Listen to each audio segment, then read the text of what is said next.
Thank you, Marisa. And I am honored and privileged to be able to introduce our keynote speaker for today, Dr. Ellen Beattie. Dr. Beattie is an educational leader, developer, and consultant specializing in positive academic leadership, online teaching and learning, and neuroscience. Currently, she is the Chief of Adult Instructional Services for the Maryland Department of Labor, with oversight of the adult education system, serving 33,000 learners annually. Dr. Beattie's teaching spans undergraduate through doctoral learners in the content area of student success, educational leadership, and educational technology. She runs an educational consulting platform, a Center for Intentional Learning, where she supports the academic community in neuroscience-based teaching and learning, online faculty and student success, student retention, and educational leadership. Woo, that's a lot of stuff. And so without further ado, Dr. Beattie. Tracy, thank you so much. Marisa, thank you for setting us up perfectly. So welcome to the Mind's Design, simple science-based strategies for optimal adult learning. For the next 45 minutes, we are going to tour adult learning from the perspective of the brain. What we have learned from brain science in the last 20 years has far surpassed everything that we ever knew. That knowledge influences what we know about learning, about human behavior. And then that prompts what we've learned about willpower, self-discipline, resiliency. So consider the next 45 minutes as our quest for optimizing adult learning. Far too much is at stake if we fail our adult literacy learners. Academically, we know that the high school diploma and language skills are the first step to post-secondary education and training.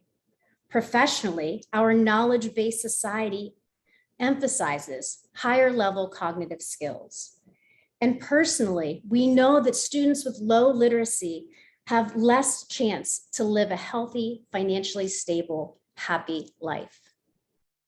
Let's launch a couple of polls to quantify the challenges that our field faces. Our first poll is about student enrollment.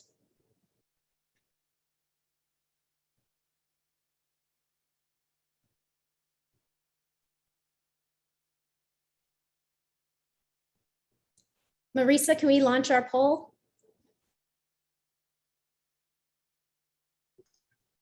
I'm sorry, Ellen, you because you're a co-host, you can't see it, but it's actually launched. Oh, apologies. No worries. That's my bad. I didn't warn you about that.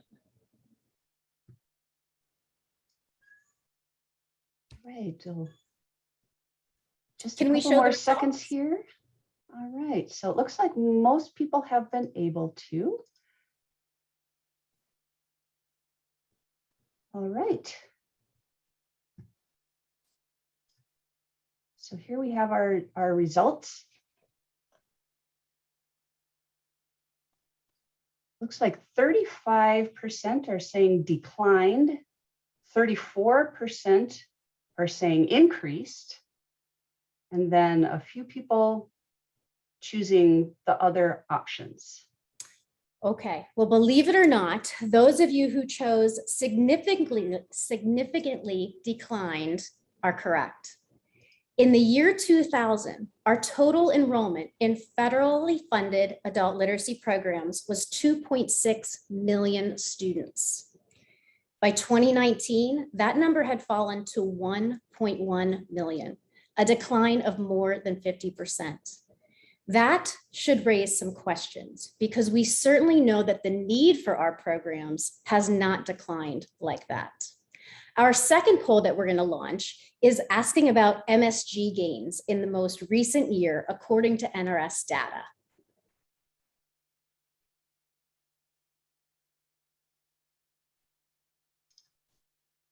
All right, we've got people participating.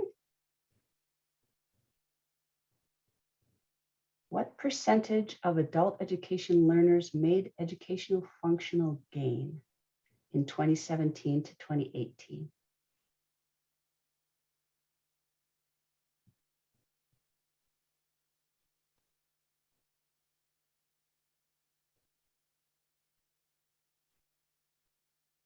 All right, looks like most people have been able to participate.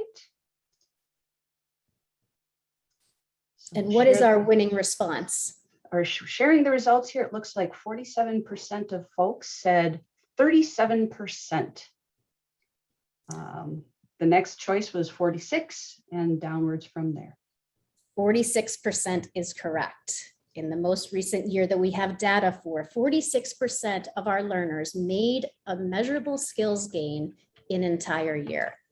I don't know about you, but I think that prompts some questions and might encourage us to take a new approach. So thank you, Marisa, for handling the poll questions. So we are in the midst of a cognitive revolution. As I mentioned in the introduction, the decade of the brain by President Bush in the 1990s spurred all kinds of investment and research into the neuroscience and resulted in some fascinating technology that allowed us to peer into the brain in real time. We also have a challenge of literacy research being lacking, especially when you compare to other levels of education. Some of this has to do with the challenge of doctoral programs. There are few doctoral programs in the United States that actually focus in on adult literacy. And those academic programs are what launch academic researchers in an area. We don't have that as much as other areas. We also always have to deal with the challenge of the gap between research and practice. So you can isolate variables in a lab. You certainly can't do that in a classroom. That makes some of the research that comes available very difficult to actually apply into the classroom. And researchers, for better or not, don't make their research all that applicable to a practitioner in the field. So here is what I'm here to do today. I have been interested in learning for about as long as I've been alive. On the left, you can see a picture of me heading out to first grade. You can see my Sesame Street lunchbox, my very important pencil box with my forest animals on it. And I never went anywhere without a belt and without my pin that said Ellen. And of course, that was my younger sister, Alexis, sending me off to my first school experience. I knew that education was going to be a prime area of my life because I was born to two educators in the state of Pennsylvania. Many, many years later, I entered adult literacy as a classroom instructor. And I will tell you, and the people in my program will tell you, I failed miserably. I entered my first classroom experience a couple weeks after being hired, and I knew nothing about my audience. I knew nothing about the skills, and I knew nothing about what they were bringing to the classroom. Luckily, my program realized that I had a few leadership abilities, which outweighed my adult literacy teaching abilities. And pretty soon I was coordinating and then directing the second largest adult literacy program in Maryland. Now I lead from the state office where my team and I guide 25 local programs to create a culture of quality instruction, quality mindsets. So my focus on learning has helped me to identify myself as a learnologist. And you might ask, what is a learnologist? Well, I like to think about it as this interdisciplinary approach, the interplay between learning, neuroscience, and psychology. Think about the difference between a bartender who can certainly pour you a draft beer and a mixologist, someone who understands their ingredients, someone who isn't afraid to innovate with flavors or colors or tastes, someone whose goal is to create an experience. That's what I want to do today. So today I'm going to offer you strategies. These strategies are innovative. based on the most current neuroscience research available. They are actionable because just like you, I am still in the classroom. I know that strategies can't be good unless they're actionable. These strategies are evidence-based and they are grounded in science, and they are all offered to you with the assumption that we can optimize adult learning. But before we can create any conditions to optimize adult learning, we must understand how adults learn. And we're going to start with the concept of neuroplasticity.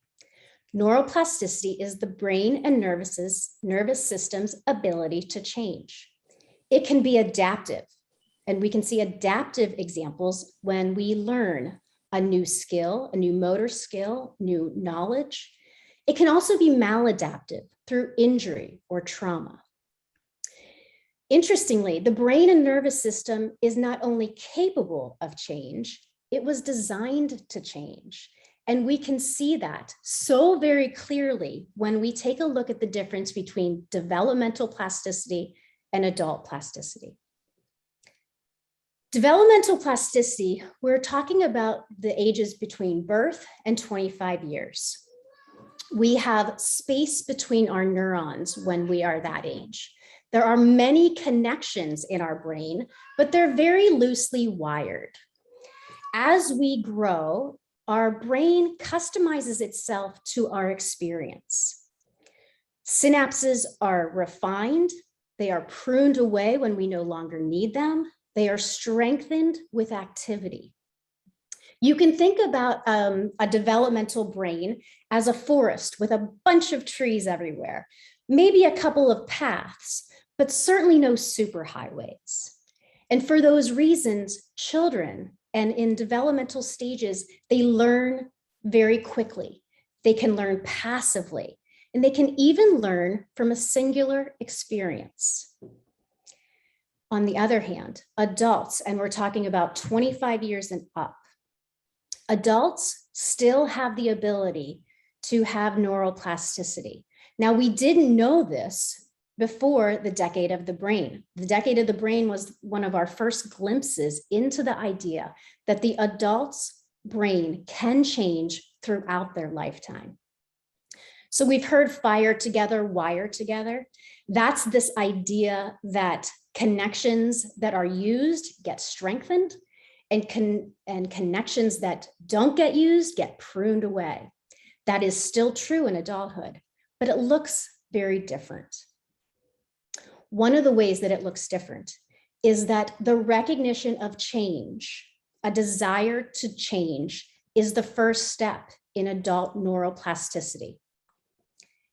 The other difference is that it's a biological process to mark those synapses that are going to change, that form the foundation of that plasticity. Neurochemicals must be activated to change. So that means that adult learning must come with intention, and the adult must be an active participant in their learning. All adaptive neuroplasticity in adulthood must be self-directed. That means if you want to change your brain after the age of 25, you must do so with intention. So from the perspective of educators, we can strategically create conditions. We can guide learners to understand the learning process as adults, but the ability to change and the ability to learn remains with the learner.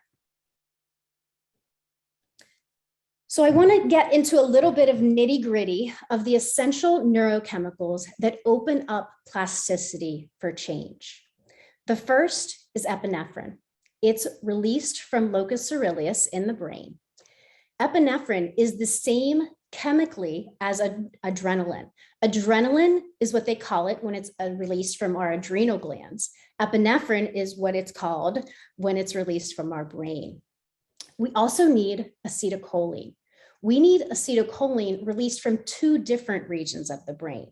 From the brain stem, basically where your brain meets your neck, and then also from the basal forebrain, the frontal cortex. These two neurochemicals released from these three locations create the mental states that are needed to open up plasticity. So what do those mental states look like? The first is alertness. So the release of epinephrine binds to these receptors all over our brain, and it increases the likelihood that those neurons will be active. You can think about it like when epinephrine is released into the brain, it wakes it up. It alerts us that we might want to pay attention. The second state that we need for change is focus. And you can think about it as attention, similar. When acetylcholine is released, it alters the excitability of our neurons. It communicates with the thalamus. The thalamus is what filters all of our sensory information. And so when acetylcholine is released, it amplifies one signal over all the other signals. It kind of creates a spotlight. Or you can think about it as creating a cone of attention. We need one other state to make this neuroplasticity actually work, and that's rest. Plasticity actually occurs during these periods of rest. Now, rest can be sleep in a very traditional sense. It can also be non-sleep deep rest, which you're probably asking, what is non-sleep deep rest? Well, things like yoga nidra or hypnosis, because we found through the research that it's the turning off of the intense focus, thinking, and engagement that promotes and accelerates the learning. So periods of sleep and rest are also when our memories consolidate. They're replayed in our hippocampus very rapidly, mostly during the REM stages of sleep. So without rest, the process of neural plasticity doesn't occur. So how can we help our students and ourselves achieve these three states? So these are, according to one of my neuroscientist friends, strategies to increase these three states. So let's look at alertness first. Caffeine, the most widely consumed psychoactive drug in the world. Caffeine blocks adenosine from binding with its receptors. It takes the place of that adenosine. And even though we are getting sleepier, we aren't aware of it. So caffeine can increase alertness. Moderate levels of short-lived stress also increase alertness. Anyone with a looming deadline or a keynote presentation perhaps understands the increased alertness that comes along with that. Additionally, it is very hard for us to be alert if we're not well rested. So sleeping, napping, anything that we do for renewal helps us to increase our alertness. So strategies to increase our second state of required neuroplasticity: focus. First, it's important to realize that focus or attention is a limited resource. Now, I'm going to mention a couple of things throughout the session that really do spark some additional content. I'll be following up with an additional session, but this ultradian cycles of 90 to 120 minutes where our brain is highly active, there is a lot of research out there that talks about how we can increase our productivity throughout the day if we start paying attention to our body's natural cycles. It's also very important to remember that focus is trainable. You may have heard the traditional methods that are very popular in society: meditation, mindfulness, breathing exercises. All of those can be used to train our focus. But from the neuroscience perspective, I want to reiterate that mental focus follows our visual focus.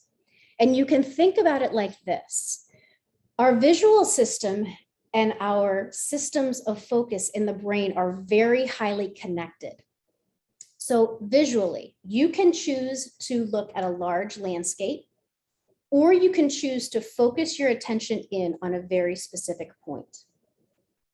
Those situations are what help us to increase focus. The practice of taking our visual focus from big to small is another way for us to help increase our focus and our ability to focus. Finally, strategies to increase rest. First, master your sleep schedule. Most adults need between 7 and 9 hours of sleep to be at their best. But also understanding the biological signaling that's happening within our bodies. In the morning, we have a cortisol pulse. That's what wakes us up naturally. And then understanding the role of melatonin at night. Now, some people supplement with melatonin, but we can also just be aware of things that are getting in the way of that natural melatonin production in our bodies. One of those is bright light. At around 6 o'clock at night, when the sun starts to set, our melatonin starts to increase. That's what increases our sleepiness. As that can be changed dramatically with the electricity in our houses, the blue light from our phones, all of those things can really throw our biological signaling off. There are also some fascinating research of how we can use light and food and exercise to manage those cycles of wakefulness and sleep. So the reality is that our learners drive attention, their focus, and their rest. So they must drive their neuroplasticity and their ability to learn. And I think you can see that as we tour the biological processes of learning, it shows you why active and engaged learning strategies in our classrooms are so effective. We know that active learning leads to deeper levels of student engagement. So engagement is learning by doing, discovering, processing, applying information and concepts. There's an idea that we are helping to guide learners to increase levels of responsibility for their own learning. And I love the definition from the Cornell Center for Teaching Innovation that talks about active learning as asking students to fully participate in their learning by thinking, discussing, investigating, and creating. So we know that active learning drives student engagement. We also know that student engagement drives student learning and performance. This engagement is the meaningful engagement with everything that is involved with learning, the instructor, the staff, the instructional materials, and then what's going on in the classroom, the activities and the curriculum.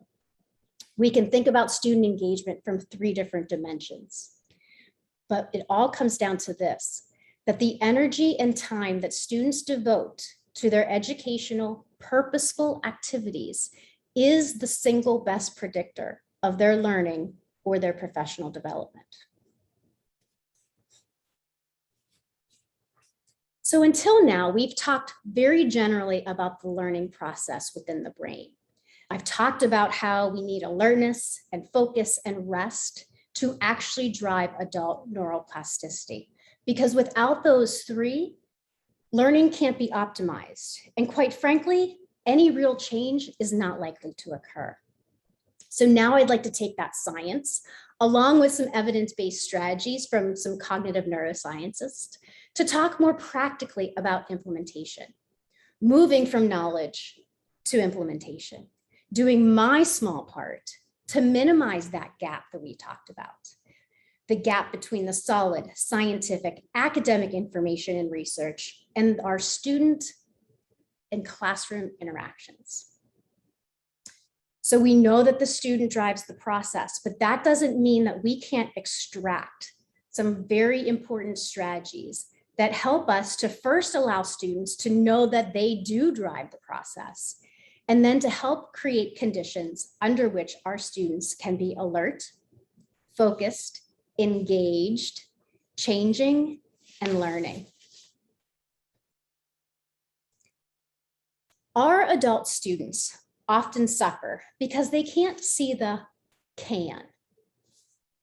They doubt their abilities, perhaps because of past experiences, perhaps they're comparing themselves to others, but we want to move them from can't to can.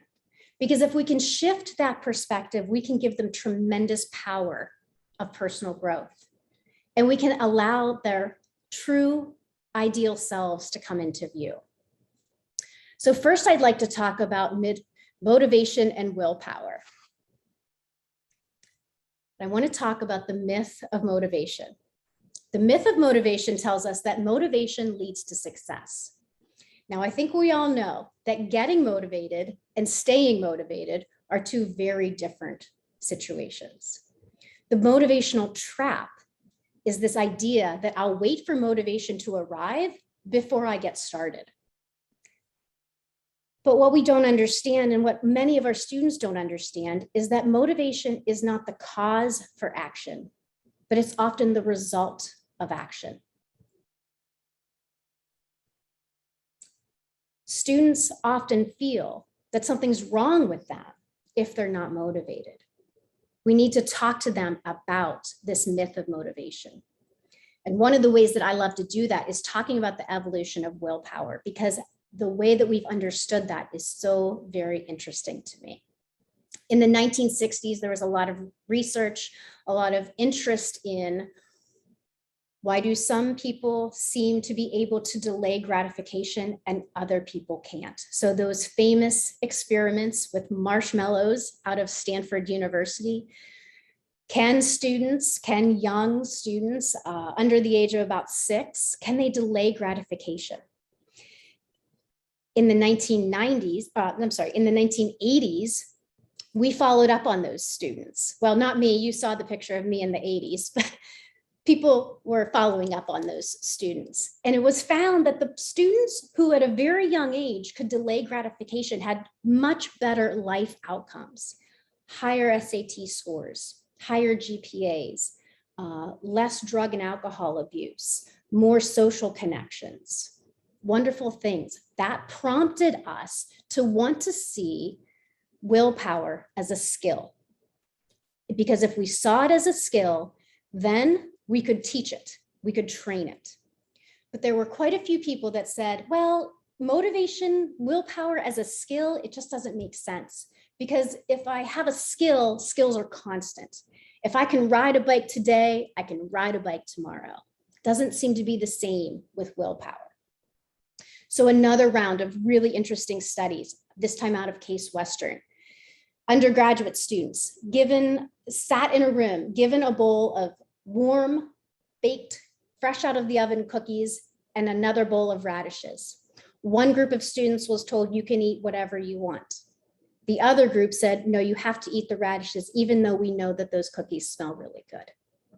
Right after that, they gave these students academically challenging problems. And they tried to see how long the students would stay with those problems. Now, some of those problems were actually impossible to solve. But the point was, how does willpower look after it's been expended? So the students who could eat the cookies weren't expending any willpower. The people who had to eat the radishes and not the cookies were using their willpower, because of course the researchers are out of the room. What they found was that the students who could eat the cookies stayed with the academic problems far longer than those who had already used their willpower to not eat the cookies. So we started to think of willpower as a muscle that we can flex, but something that's finite, right? We can't flex forever. We can't lift forever. So most recently, we've started to think of willpower as a habit. And some Australian researchers started to ask, can we build and train and transfer willpower? And the answer is yes. They did a lot of experiments where they looked at willpower building in one area of someone's life and how that transferred outwards. So here are some strategies to enhance willpower. First, explore motivation with your students. Let them know about the myth of motivation. And then as you're talking about willpower, frame it as a finite resource. It's something that we must manage, just like our energy, just like our time. Remind them, teach them that they can build and transfer willpower. So build and transfer willpower.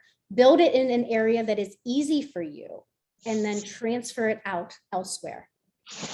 And remember the power of breaks and rest. That is what replenishes that finite resource of willpower. Our students also think that they are poor students because they often lack memory skills. And understanding memory is the first step to improving memory. And what we know from neuroscience is that memory is not held in our brain as snapshots in time. It's encoded in many fragments. And then to recall that, we must recall the fragments. So those fragments is what causes two people to experience something and then remember it quite differently. It's why we have incomplete memories. And it's really the idea of why false memories can exist. Helping our students to understand more about the process of memory can be very helpful in helping them to gain better memory skills. So as an educator, of course, be cognizant of cognitive load, but teach your students about cognitive load too. Encourage brain breaks.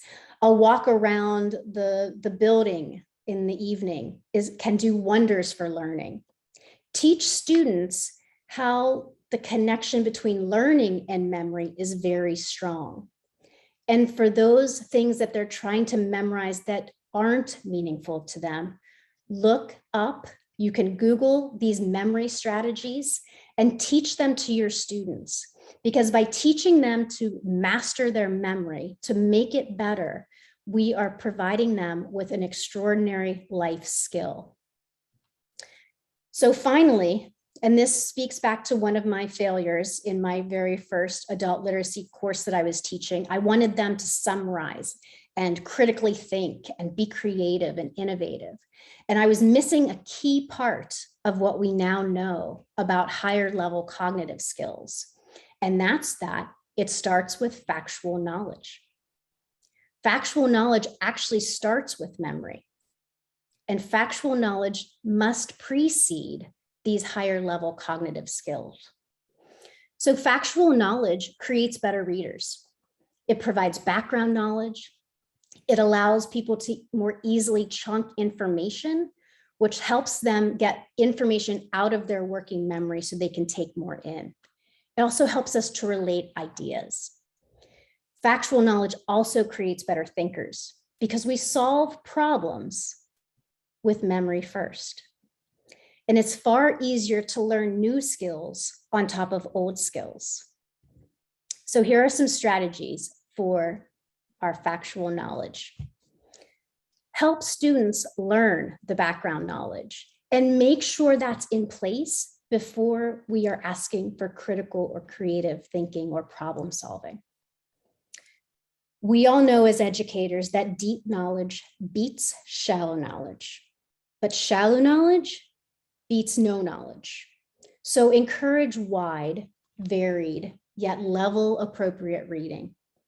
And never discount the incidental learning that happens, the events that happen in your students' lives that you can bring into the classroom, that they bring into the classroom, that you can use as learning experiences about a wide and varied topic.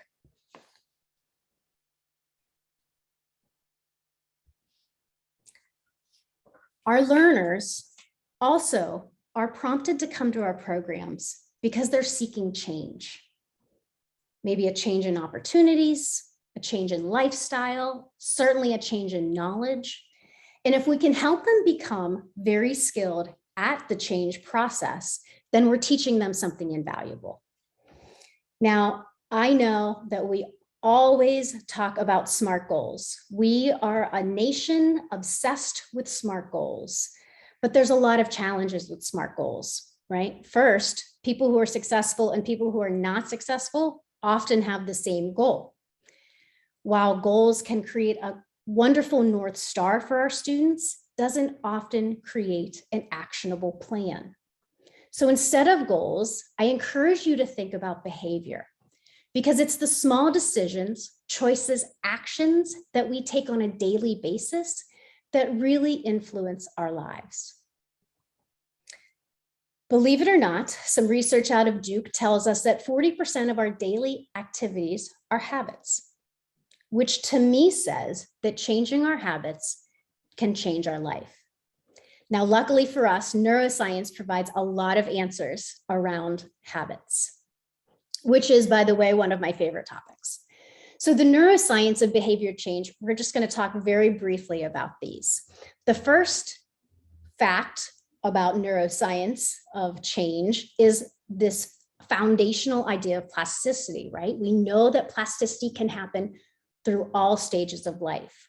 We know that long-term potentiation, the strengthening, and depression, weakening of connections happens due to our experiences. We've also learned that the movement from goal-directed behavior to habitual behavior actually reorganizes itself in the brain. It moves from the prefrontal cortex, which is involved with our thinking, our planning, our logic, our rational thought, our conscious decisions. It moves to our sensory motor loop. It depends on this idea of the relationship between cues, behaviors, and rewards. And we know this because our brain imaging allows us to watch the brain in real time as learning is occurring. So we've learned a lot about cues, about triggers, about how associative learning looks in the brain. We've also realized that the role of dopamine is what drives the continuation of behaviors. Our brain continues to do what feels good to it, and dopamine is the primary factor or the primary driver there. You can explore habits in your classroom. You can use the power of habit and teach that to your students. Let them understand that it balances our goal-directed and our habitual behavior, which conserves our brain energy, right? It allows our brain to do those higher level cognitive functions that it was meant to do. But it also, most importantly, creates structure and routine to help us meet those long-term goals. But of course, habits aren't always beneficial. Anyone with a poor habit or a habit they would like to stop doing. The problem is that behavior control doesn't rely on rational thinking or planning or motivation or attention. And truly, those bad habits that show up in our lives is really the ultimate form of mindlessness. Now, if you're joining me later, we're going to go through this myth or truth experiment. There are two truths here, and there's two myths here, and there is one truth. Also, if you're joining me later, I'm going to dive deep into this habit roadmap. And I encourage you, while I don't have too much time to go into every one of these, what I want you to know is that consistent behaviors move us closer to our ideal selves. And there is a very structured process that we can use to build habits, which starts with identifying what it is that we want to do and being specific about that. Creating the smallest version of that to eliminate motivation. Finding a consistent and reliable daily action that we can attach to it that becomes our trigger or our cue. We can consider our accountability. Do we need someone to help us hold accountable, or are there ways that we can hold ourselves accountable? We can think through our obstacles and our environment to make sure that both of those things are supporting our move to change. And finally, we can celebrate, because positive emotions initiates the dopamine release in our brain. The dopamine release that tells our brain, you want to do this again. That is the foundation of the neuroscience of habits.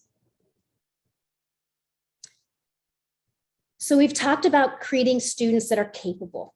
We've talked about giving our students abilities to create change in their life. And I want to share one final one with you in our remaining time, and that's inducing calm. Because I want to make a case for guiding our learners to create calm in their lives. We know that from the research that high levels of stress exist for low literacy adults. We know that high levels of stress also impede learning and make qualities like emotional control and resiliency far more difficult. So I want to briefly share about how calm is a critical state for many things that we want to promote in our learners: managing stress, managing emotions, creating a productive space for learning, and building resiliency.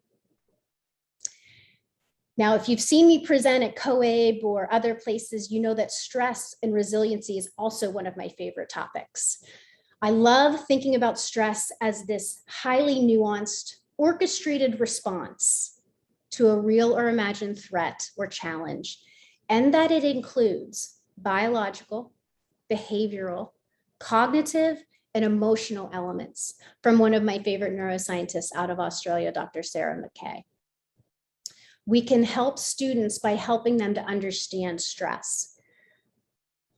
The good stress, the eustress, the short-term acute stress that helps prompt us to action, and how that differs from long-term chronic stress that actually diminishes every good and needed function in our body.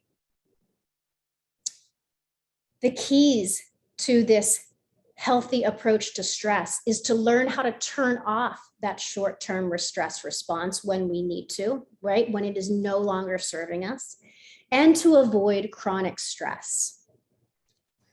I like to think about stress in this way, that we all have different dials within us, and that those dials and the way that they're set really contributes to how we respond to that stress. Because we know that two people can experience the same stressor or the same stressful situation, and they can react very, very differently. You can also think about it as a boat in a storm. The storm comes in, I'm in the paper boat at the bottom, my friend is in the 60-foot yacht beside me. We are going to weather that same storm differently. So I want to leave you with a strategy to induce calm. And this comes from very, very recent research, 2020 research, that found a cluster of neurons in the brainstem, the same place that epinephrine is released, that connects respiration and breathing to our mental states. This circuit of neurons, when they remove them from their participants, which just happened to be rodents, those rodents without this center of neurons actually showed much higher levels of anxiety, and they could no longer sigh.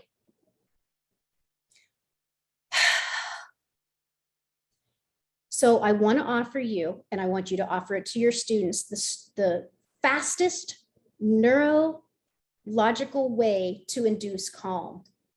It's the physiological sigh. It looks like this: 2 inhales, preferably through the nose, 1 exhale through the mouth. It looks like this.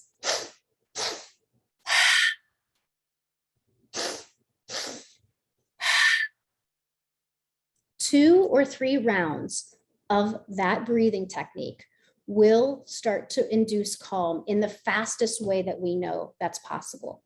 Meditation, mindfulness, breathing, those are all wonderful too, but they don't act in the real time. If your student's in a stressful situation, or if you're getting ready to go into a stressful meeting, those practices can't benefit you. This one can. It can be done anytime, anywhere, and it's of course free of cost.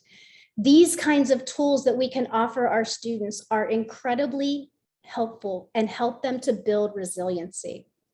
We could also help them to understand that building resiliency is a multi-layer project.